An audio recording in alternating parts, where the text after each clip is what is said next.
Hello, everyone. My name is Adrian Butler, and my paper that I'm going to present on is titled From European Witches to Grace Kelly, an examination of visual pleasure and fear in images of women.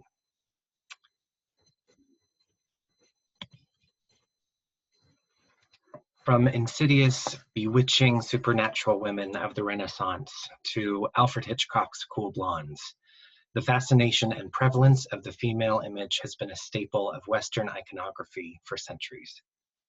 These two seemingly disparate time periods and the works they produced, the woodcut prints of Northern Renaissance artists such as Albrecht Dürer and Hans Baldung Green, and the films of Hitchcock depicting cool blonde heroines, namely Grace Kelly, during the golden age of cinema, are linked by several developments, including gender relations and technology. These images were widely produced through woodcuts and prints, and the other via the silver screen. And they were also produced within a patriarchal society in the midst of negotiating the anxieties of women's place within its order. I was interested in combining my film studies and English experiences and research with art history. So that's where I got my initial idea to connect Laura Mulvey's theories with representations of women from two seemingly contrasting time periods and linking the two. However, in doing so, I believe insights may be gained relating to the development of Mulvey's male gaze and female/gender representations in the Western psyche of spectators, as expressed through the depiction, objectification, and even threatening powers of witches and the Hitchcockian Grace Kelly. Before we begin with specific examples, a brief summary on Laura Mulvey's theories must be given. So, the prominent theorist Laura Mulvey compares women's role in a patriarchal society to how they are conceptualized and represented in film. Mulvey writes about the pleasures of the look, which reinforces unconscious drives that keep the mechanism of patriarchal power intact. The spectator of a film can experience two forms of pleasure from the look, or gaze, the look or gaze. The first is scopophilia, which means taking an erotic pleasure in looking at a person as an object. The second is a form of scopophilia called narcissism, in which we receive pleasure and a sense of power from identifying with a male hero that resembles us. In the male-dominated world of Hollywood, or our society for that matter, the spectator, regardless of actual gender, is positioned as male by the narrative of the film or image, as they are invited to identify with the male protagonist or guided by a male's point of view. Therefore, the spectator gains control of the female image either through the male character's gaze or from the direct pleasure of looking upon that female image. Mulvey points out that the look can be both pleasurable and threatening, and that the image of women captures this contrast. For women represents in the unconscious of the viewer the threat of basically castration. And this, Laura Mulvey is linking herself to Sigmund Freud's theories of a primal lacking of male genitalia in women, that during childhood, males see this when looking at a woman, and a profound shock and fear over this lack ensues, and those feelings are disavowed and moved into the unconscious. This otherness in women produces, again, feelings of lack and must be disavowed. So the positioned male viewer and his surrogate, the protagonist in the film, desires to fill the subconscious lack in two distinctive avenues of scopophilia. Number one is to study the female image in a voyeuristic way, to demystify her and sadistically devaluate, punish, or save the guilty female/object, as done by the spectator's fictional male hero surrogate. Number two is to complete disavowal of the threatening object, the woman, by turning her into a fetish, a term Mulvey calls fetishistic scopophilia. Bit of a mouthful, but this method builds up the physical beauty of the woman slash object, she thus becomes a spectacle and is further objectified. So we have these two ways to view the females in these images, basically, according to Mulvey. Turn her into a spectacle fetish, objectify her, or to somehow tear her down, show her flaws, to either punish those flaws or somehow make her a victim that needs to be saved.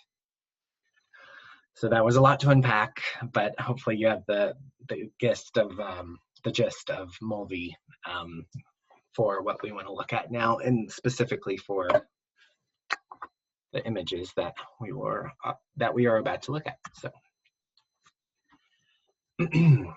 the quintessential visual depiction of the witch in Western culture, whether as a hag or a beautiful seductress, can be traced back more than 500 years to such artists from the Northern Renaissance like Albrecht Dürer and his pupil, Hans Baldung Green. These artists and their creation of the witch figure were influenced by two opposing social factors and movements at the time: the revived classicism of the ancient world in art and science, and the growing suspicion and fear of witches and the occult in their own time, as epitomized by the publication of the Malleus Maleficarum, the Hammer of the Witches, in 1486 CE. The Malleus perfectly captures the misogynistic, anxiety-ridden tone regarding women of the time, documenting how, quote, all witchcraft comes from carnal lust, which is in women insatiable, end quote.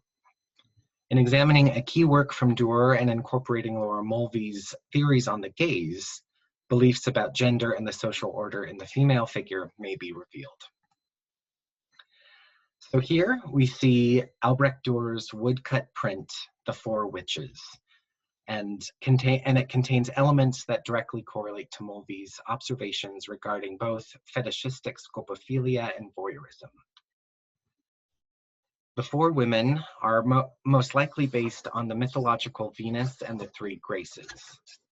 Their nudity is a sign of the sensual beauty of the goddess of love, but also associated with the more insidious carnality of the classical figure and the female form itself. Dürer places the viewer, both the presumed male spectator of the 15th century and the situated male viewer of today, in a dualistic position. One, a voyeur, as the spectator peers into the secret situation of the women, unacknowledged, and exerts the power of the scrutinizing gaze against them. The female's nudity, as seen through Mulvey's views, gives pleasure to the male eye on a conscious level, but it also imbues an unconscious anxiety, for their othered, castrated natures is on full display. This voyeurism is an avenue to allay and control this threat. It not only sexually objectifies the female body, which is an example of fetishistic scopophilia, but judges and demeans it, for these are bodies of malevolent witches, as symbolized by the skull at their feet. You can see here right in the middle foreground. The second viewer position in a meta moment is one where the spectator's gaze is confronted by the demon's gaze as he looks directly out towards the viewer. And you can see the demon's gaze on the left-hand side. The demon also possesses the power of the gaze here, as if asserting his power in the scene, lowering any insidious power of the witches to the authority of the male demon. The message may be that the women never truly had any agency to begin with, since any power that was given to them by a male authority. In this case, the demon or, / the devil. Echoing Mulvey's thoughts on male lack, anxiety, and needing control, the scholar Linda Holtz asserts that the meaning of the woodcut may be, quote, men's need to control female sexuality. The engraving's effectiveness is based on what men thought to be ambiguous, secretive, about women's activities and knowledge, particularly in the realm of sex, end quote.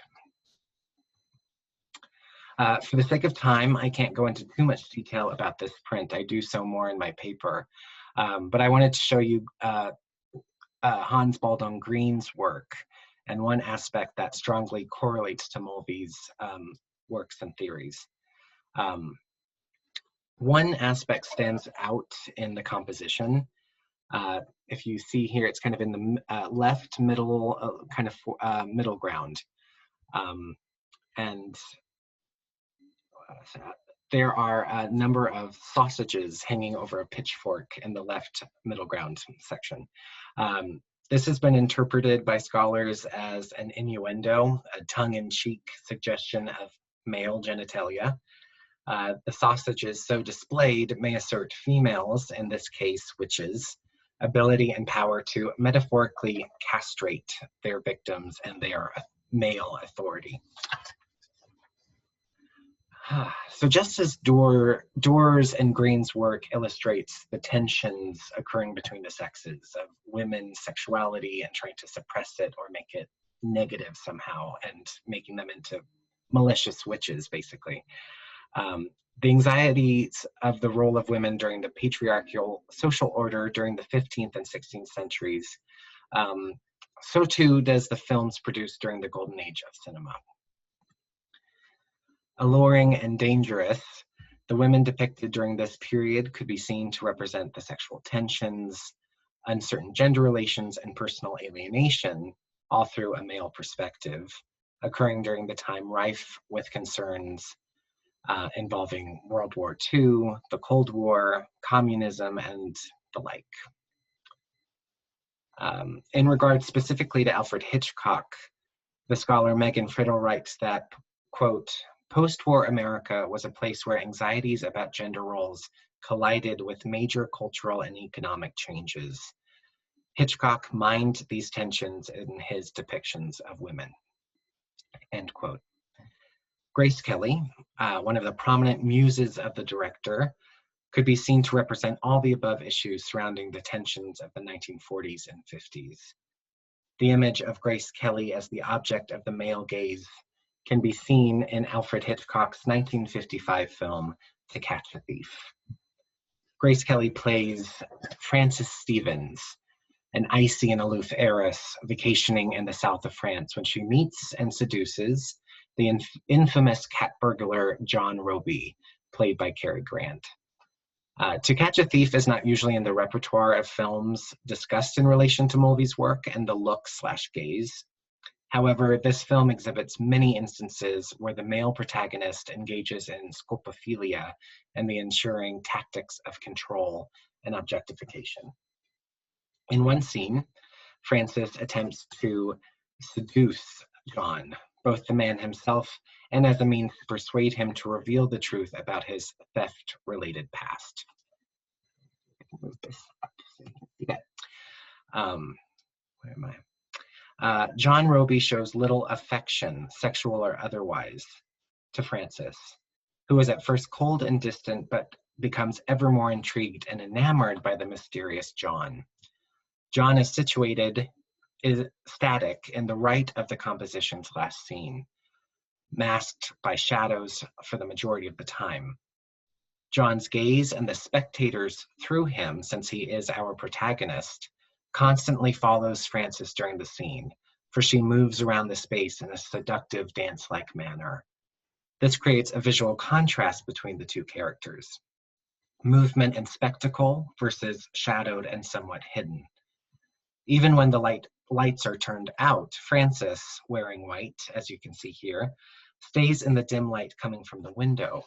She manipulates the dark shadows once, when she seductively moves back, covering her head in shadow and letting her necklace and chest and dress be highlighted.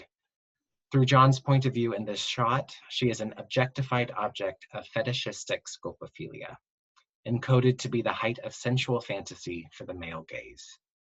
Cutting out her face in shadow, she is even more removed of individuality and further sexually objectified. When they finally move to the couch, John forgoes his past coolness and they embrace, ending the scene. Cuts to images of fireworks occur when the characters are sitting down and leading up to their passionate embrace, and what could be a visual metaphor for the erupting sexual undertones of the scene and to the unseen sexual act afterward.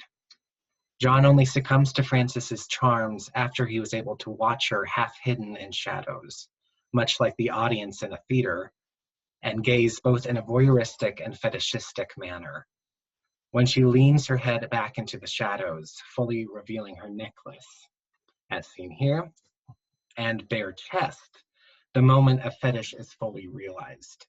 John Roby and the spectator who identifies with him, through his gaze, completely disavow the threatening object, the woman and her individuality, by turning her/it into a fetish. The voyeuristic gaze is documented by John's distance and secluded nature throughout the beginning of the scene. Gazing at Frances, he repeatedly chastises and belittles her attempts at seduction and her search for his true identity as a cat burglar, thus demystifying and devaluating her. The threatening object of the castrated woman, trying to obtain something from the male, has been contained. Frances, Grace Kelly, can now be gazed upon pleasurably through scopophilia and seduced on John's own terms.